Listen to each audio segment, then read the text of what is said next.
This was an incredible event.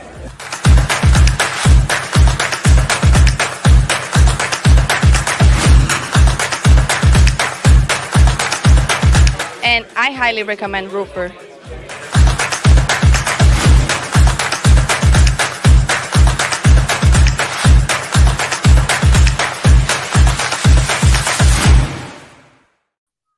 Everybody to this edition of the Speaker Spotlight today, or this hour. I've been live 3 times today, so this time we're going to be speaking with James Bondoc. He's the CEO of Bondoc Roofing and in Texas. And James, so grateful to have you today on the show. Tell us a little bit about yourself. Tell us a little bit about Bondoc Roofing. Well, shoot, TJ, thanks for having me first and foremost. But yeah, born and raised San Antonio, Texas. We've been roofing in this market for the past 10 years. To be exact, I think 13 years to be exact. So yeah, residential roofing, repairs, replacements. So yeah, we've been having fun with that. It's one of those where I started, growing up with the family, with my dad. Did it in college. College didn't really work out for me, so I came back home, unfortunately. But I said, hey, you know what? All I know is roofing. Let's give it a shot. So small repairs turn into big repairs turn into replacements, and then the rest is history. Man, 13 years, that's a long time for a roofer. That's already a career for most people in this industry.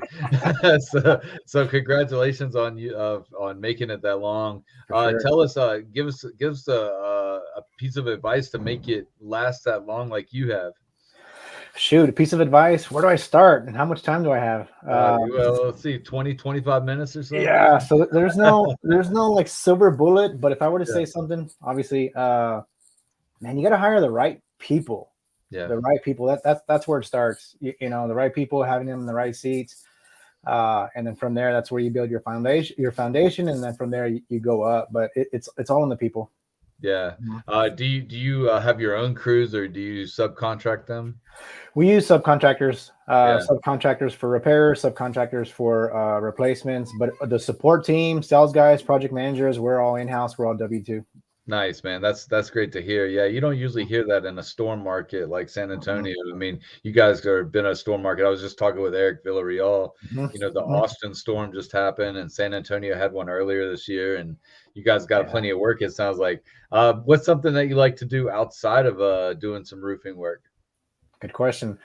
Spend time with my family first and foremost. I got my wife at home, got 2 boys, and then we actually have a little girl on the way. So she's going to be coming in end of December. So we're excited for that. So I keep my plate full at work, and I keep my plate full at home. But me personally, outside of those 2, I like to fish. I like to go to Rockport, Corpus Christi area, and do a lot of saltwater fishing. That's like my way out. Going to get those big boys, huh? Yeah, for sure. Reds and trout and all of the above. Yeah, man, I love fishing as well, but I love to eat it more. But congratulations on getting ready to have a daughter. I have one that just turned, she's almost 19 months now. And as my first girl too. And I tell you what, girls are different to boys. I love her a little bit differently than I love my boys, that's for sure. But heck yeah, she's definitely a princess. But you know what? Who's somebody that you look up to? Who's somebody that I look up to? I would say my twin brother. Yeah. Oh, you have a twin. I'm a twin. A lot of people don't know that. So yeah, I'm a twin. But again, back in the day, we were in college. Unfortunately, I didn't make it. I had to come back home. But he stayed in college. He majored in civil engineering. Yeah. He went to traditional route, went corporate. Got the good job, got good grades, good job, 401k. He worked his way up the ladder. And he was there for 10 years. And I just admire him and everything that he does with him and his family. He doesn't work there anymore, but he went out on his own to do real estate. So to see him, drop what he's doing, go a non-traditional route, start his own business in real estate and start from zero, and what he's built in the past couple of years, it's very motivating. Like, oh, wow, that's awesome. Yeah, no doubt, man. But you've also been successful being a roofer too. The corporate route's not always the way. Exactly. So yeah, if you know me, I'm anti-college for everybody listening. I'm anti-college. Yeah, you need to go in the trades. Don't spend your money on college and tuition and books and professors. Like, no, screw all that. Don't come back home with loans. Go to the trades. Yeah. Learn how to work with your hands, learn how to work with a skill set that you can actually take to market and make a good living for it. Yeah, no doubt, man. And you can definitely make an honest living in this Yeah, this world. you can. Tell us a little bit about how you grow Bondoc with your marketing strategies. Again, it's no silver bullet, but I feel like we do all the basics, and we do all the basics really well. You know what I mean? We put our yard signs, we put stickers at the end of every job, whether it's a repair or replacement, and those stickers stay there for a very, very long time. So whether the homeowner sells in 5 years or 10 years, that sticker is always there. So the next family that comes in line, they see that sticker and they know who to call should something happen. But we do a lot of social media, Facebook, Instagram.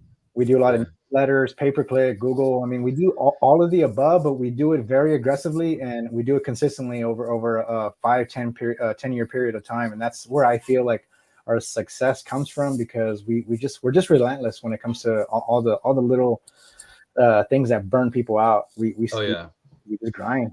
For free inspection, call me. That same thing that we see on social media quite a bit. Yeah. Are you guys finding it? Is this year been better than most years, or is you finding it hard to make some sales?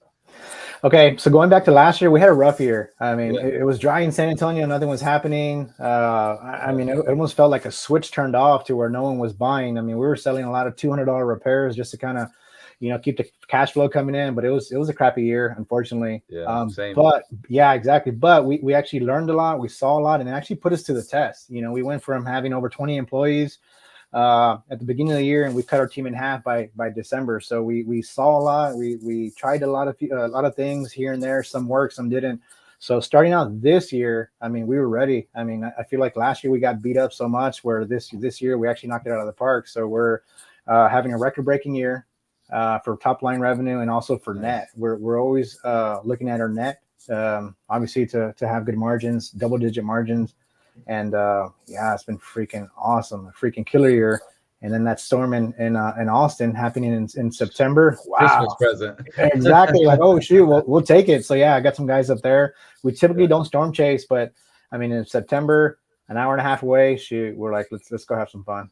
Yeah, no doubt, man. I live in Denver. We were talking about that before I got started here, and we were dry for 3 years.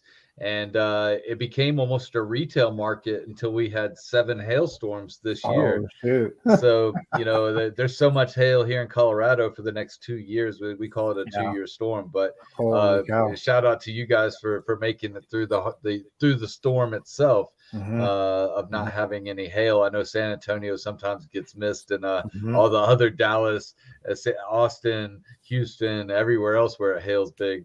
But no, good job on that. How are you having your team stay motivated? Typically around this time of the year, I used to tell people it's October the 15th. I'm not doing any more sales, right? How are you keeping your team motivated to keep going? Well, again, it goes back to the people.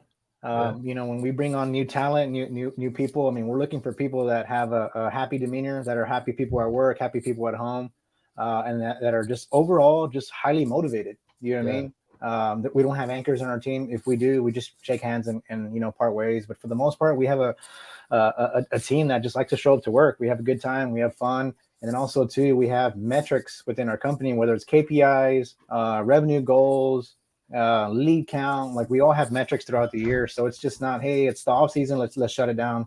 No, heck no, we grind all the way to Christmas. That's awesome, man. Yeah, no, I know you guys are still in a little bit warmer climate, but that's great to hear.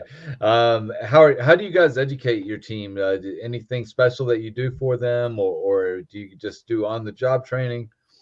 A little bit of both. I mean, we're part of a couple of masterminds, and I feel like that's very helpful for us, because it's one of those where I'm eyeballing roofing companies that are twice the size as me, 3 times the size as me, and I'm seeing what's working for them. So like, okay, so when I visit them, I steal some of their stuff and I bring it back home. Like, okay, these are the problems that we have. Here's the solution. Or, hey, we might be experiencing this in 6 months. Let's start working on it now.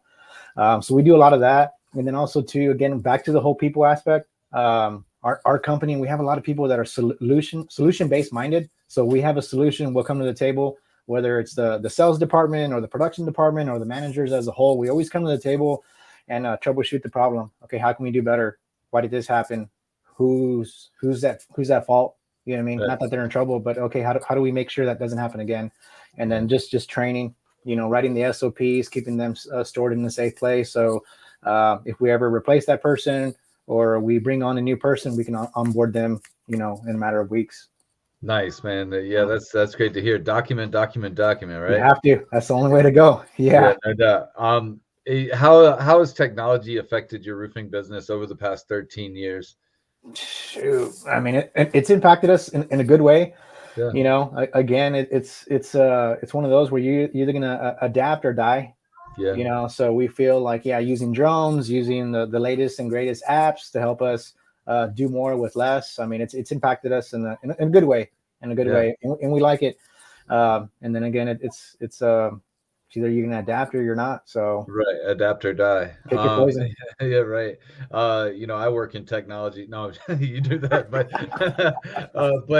you know what? We were talking with Eric Villarreal just in the last segment that I just did, and being able to handwrite sales proposals over the years, and now using digital or measurements that pull right into proposals versus 5 years ago where I was struggling to write a materials list, for a job because every shingle manufacturer was different as to what you needed.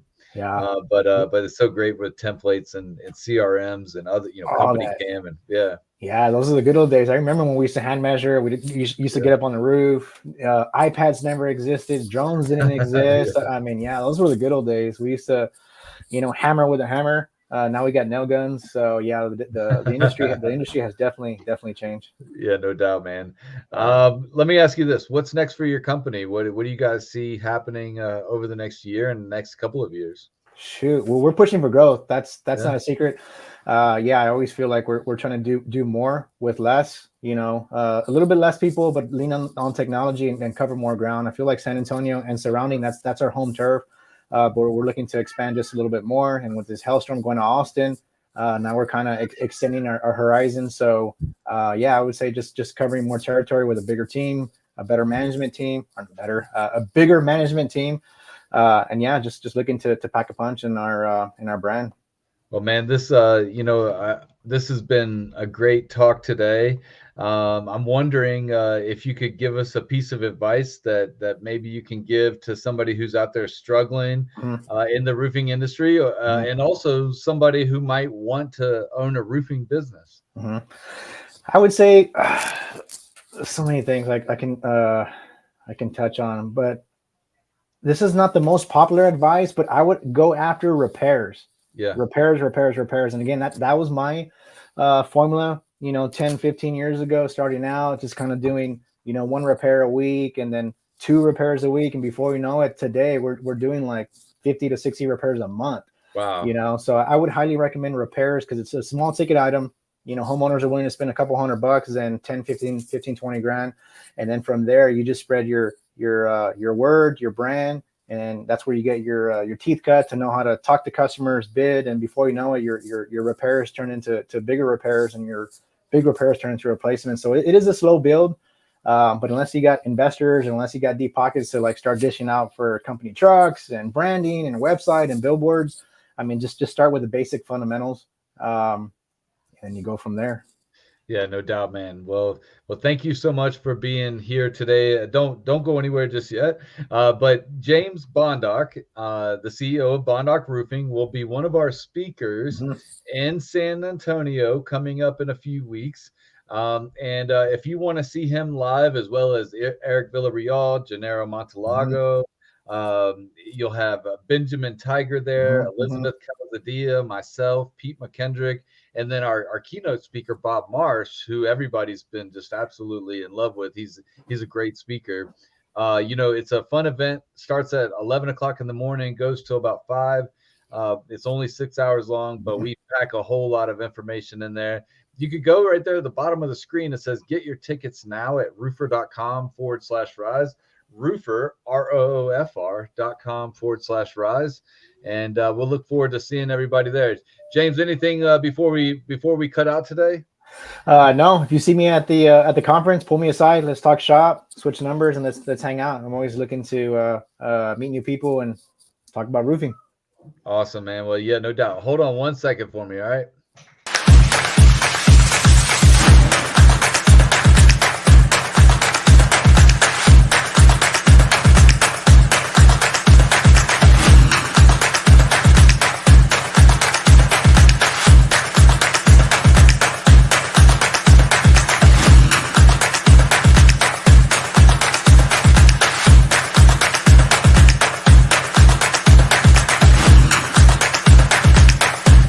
This was an incredible event.